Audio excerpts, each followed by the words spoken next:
ಇವತ್ತು ಮನೇಲಿ ಎಲ್ಲರೂ ಬಟರ್ ಚಿಕನ್ ಅಪೇಕ್ಷೆ ಪಟ್ಟರು. ಅದಕ್ಕೆ ಇವತ್ತು ಬಟರ್ ಚಿಕನ್ ಮಾಡಿದ್ದೀನಿ. ಎಷ್ಟು ರಾಯಲ್ ಆಗಿ ಬಂದಿತ್ತು ಗೊತ್ತಾ.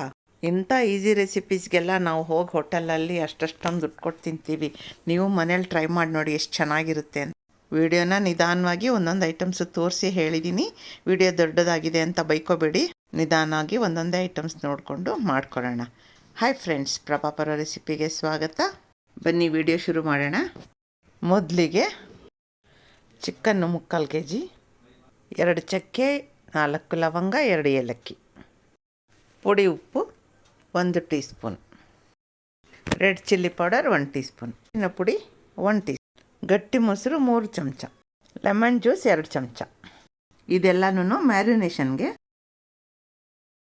2 ಟೊಮೆಟೊ ಹೆಚ್ಚಿಟ್ಕೊಂಡಿದ್ದೀನಿ, 3 ಟೇಬಲ್ ಸ್ಪೂನಷ್ಟು ಬಟರು, 1 ಚಮಚ ಖಾರದ ಪುಡಿ, 1 ಚಮಚ ಧನಿಯಾ ಪುಡಿ, ಕಸೂರಿ ಮೆಥಿ 1 ಚಮಚ, 1 ಸ್ಪೂನ್ ಉಪ್ಪಿನ ಪುಡಿ, ಶುಂಠಿ ಬೆಳ್ಳುಳ್ಳಿ ಪೇಸ್ಟು 2 ದೊಡ್ಡ ಚಮಚ, ಹಾಗೆ 3 ಸ್ಪೂನಷ್ಟು ಅಮೂಲ್ ಕ್ರೀಮ್ ಇಟ್ಕೊಬೇಕು. ಇಲ್ಲ ಅಮೂಲ್ ಕ್ರೀಮ್ ಹಾಗೆ ಇಟ್ಟಿದ್ದೀನಿ. ಒಂದು 15 ಗೋಡಂಬಿನ ನೀರಲ್ಲಿ ನೆನೆಸಿಟ್ಟಿದ್ದೀನಿ. 2 ಈರುಳ್ಳಿ ಹೆಚ್ಚಿಟ್ಟಿದ್ದೀನಿ. ಈಗ ಚಿಕನ್ನ ತೊಳೆದು ಸೋಸಿ ತಂದಿಟ್ಕೊಂಡಿದ್ದೀನಿ. ಇದನ್ನು ಮ್ಯಾರಿನೇಟ್ ಮಾಡ್ಕೊಳ್ಳೋಣ. ಈಗ ಈ ಚಿಕನ್ಗೆ ಎಲ್ಲ ಒಂದೊಂದೇ ಮಸಾಲೆಗಳನ್ನು ಹಾಕಿ ಚೆನ್ನಾಗಿ ಮ್ಯಾರಿನೇಟ್ ಮಾಡ್ಕೊಂಬಿಡೋಣ.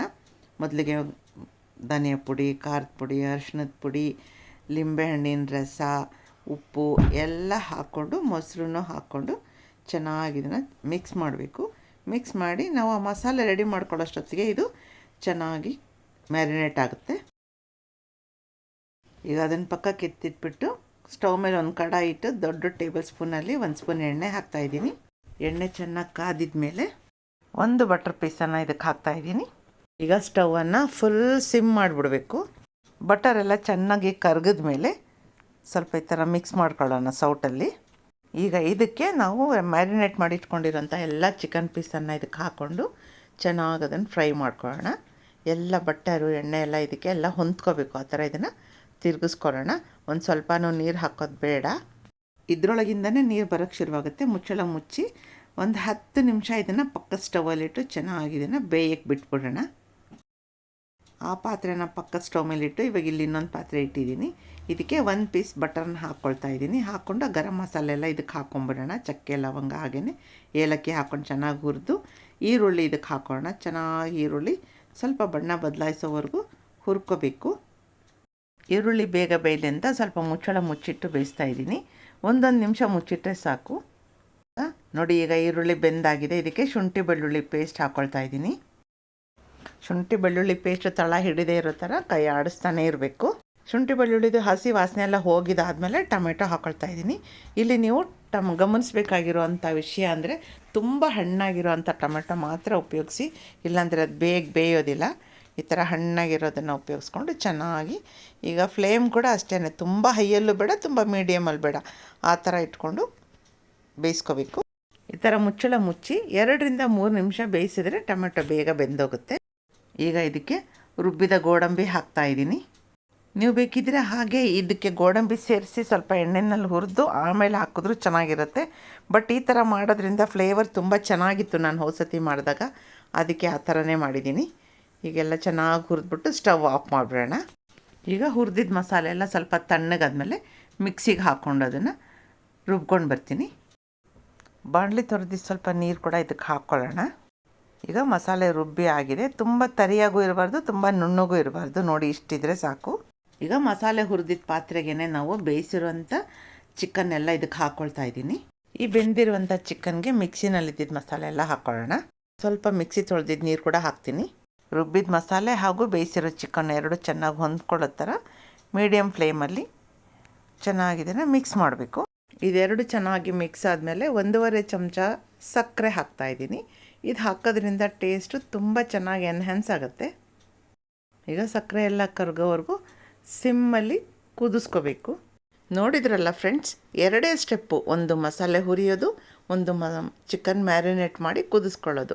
ಇಷ್ಟಕ್ಕೆ ನಾವು ಎಷ್ಟೊಂದು ದುಡ್ಡು ಕೊಡ್ತೀವಲ್ವ ಹೋಟೆಲಲ್ಲಿ. ಇಷ್ಟೇ ಮಸಾಲೆಗೆ 4-5 ಪೀಸ್ ಹಾಕಿ ಒಂದು ಚಿಕ್ಕ ಬಟ್ಲಲ್ಲಿ ಗೊಜ್ಜು ಕೊಡೋದಕ್ಕೆ, ಬಟರ್ ಚಿಕನ್ ಕೊಡೋದಕ್ಕೆ 250 ರಿಂದ 300 ರೂಪಾಯಿ ತನಕ ಚಾರ್ಜ್ ಮಾಡ್ತಾರೆ.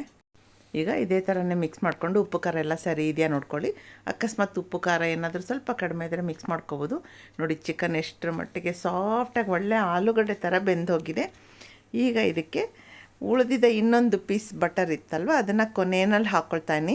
ಇದು ಹಾಕೋದ್ರಿಂದ ಒಳ್ಳೆ ಕ್ರೀಮಿಯಾಗಿ ಶೈನಿಂಗ್ ಆಗಿ ಒಳ್ಳೆ ವೆಲ್ವೆಟ್ ಥರ ಕಾಣುತ್ತೆ ಗೊಜ್ಜು. ಈಗ 3 ಟೀ ಸ್ಪೂನಷ್ಟು ಕ್ರೀಮ್ ಹಾಕ್ಕೊಂಡಿದ್ದೀನಿ. ಇದಕ್ಕೊಂದು ಒಳ್ಳೆ ಮಿಕ್ಸ್ ಕೊಡೋಣ. ಈಗ ಲಾಸ್ಟ್ ಸ್ಟೆಪ್ಪು ಕಸೂರಿ ಮೆಥಿನ ಅಂಗೈಯಲ್ಲಿ ಹಾಕ್ಕೊಂಡು ಚೆನ್ನಾಗಿ ಥರ ಉಜ್ಜಿಬಿಟ್ಟು ಹಾಕಬೇಕು. ಅದರಿಂದ ಅದು ನಾರೊಳಗೆಲ್ಲ ಇರೋವಂಥ ಸೊಪ್ಪು ಹೊರಗೆ ಬರುತ್ತೆ, ನಾರು ಸಪ್ರೇಟ್ ಆಗುತ್ತೆ. ಕಸೂರಿ ಮೆಥಿ ಹಾಕಿದ ಮೇಲೆ ಮನೆಯೆಲ್ಲ ಕರಿಯುತ್ತೆ, ಅಷ್ಟು ಜೋರು ವಾಸನೆ ಬರುತ್ತೆ ಇದರಲ್ಲೀಗ. ಈಗ ಕಸೂರಿ ಮೆಥಿ ಹಾಕಿದ ಮೇಲೆ ಮುಚ್ಚಳ ಮುಚ್ಚಿ 1 ನಿಮಿಷ ಬೇಯಿಸ್ಕೊಳ್ಳೋಣ. ನೋಡ್ತಾ ಇದ್ದೀರಲ್ಲ ಫ್ರೆಂಡ್ಸ್, ಎಲ್ರಿಗೂ ಇದು ರೆಸಿಪಿ ಇಷ್ಟ ಆಗಿದೆ ಅಂದ್ಕೊಳ್ತೀನಿ. ನಾನಿಲ್ಲಿ ಪರೋಟ ಜೊತೆಗೆ ಬಟರ್ ಚಿಕನ್ ಮಾಡಿದ್ದೆ. ಇದನ್ನು ಗೀ ರೈಸು, ನಾನು ಹಾಟ್ ರೈಸು ಎಲ್ಲದ್ರ ಜೊತೆ ಕೊಡ್ಬೋದು. ಒಂದೊಂದು ಪೀಸ್ ಅಂತೂ ಸಾಫ್ಟಾಗಿ ತುಂಬ ಚೆನ್ನಾಗಿತ್ತು. ಒಂದೇ ಟೈಮಲ್ಲಿ ಎಲ್ಲ ಖಾಲಿ ಆಗೋಯ್ತು. ಫ್ರೆಂಡ್ಸ್, ನಿಮಗೂ ಈ ರೆಸಿಪಿ ಇಷ್ಟ ಆಗಿದೆ ಅಂದ್ಕೊಳ್ತೀನಿ. ನೀವು ಮನೇಲಿ ಟ್ರೈ ಮಾಡಿ, ಹಾಗೆ ಹೇಗೆ ಬಂತು ಅಂತ ಹೇಳೋದನ್ನು ಮಾತ್ರ ಮರಿಬೇಡಿ. ಹಾಗೆ ನೀವು ಹೇಗೆ ಮಾಡ್ತೀರಾ ಬಟರ್ ಚಿಕನ್ ಅಂತಲೂ ನನಗೆ ನೀವು ಶೇರ್ ಮಾಡ್ಕೋಬೋದು. ನೋಡಿದ್ರಲ್ಲ ಎಷ್ಟು ಈಸಿಯಾಗಿ ಮಾಡ್ಕೋಬೋದು ಬಟರ್ ಚಿಕನ್ ಅಂತ. ನಾನು ನಿಮಗೆ ಕ್ಲೋಸಪ್ಪಲ್ಲಿ ತೋರಿಸ್ತೀನಿ ನೋಡಿ, ಎಷ್ಟು ಚೆನ್ನಾಗಿದೆ ಅಂತ, ಮಿಣ ಅಂತ ಎಷ್ಟು ಚೆನ್ನಾಗಿದೆ ಗೊತ್ತಾ. ಟೇಸ್ಟು ಸೂಪರಾಗಿತ್ತು. ನೀವು ಎಲ್ಲ ಮನೇಲಿ ಟ್ರೈ ಮಾಡಿ. ಇದೇ ರೀತಿ ಈಸಿ ರೆಸಿಪೀಸ್ಗೆ ನನ್ನ ಚಾನಲ್ನ ಫಾಲೋ ಮಾಡೋದನ್ನು ಮರಿಬೇಡಿ. Thank you friends, thank you for watching.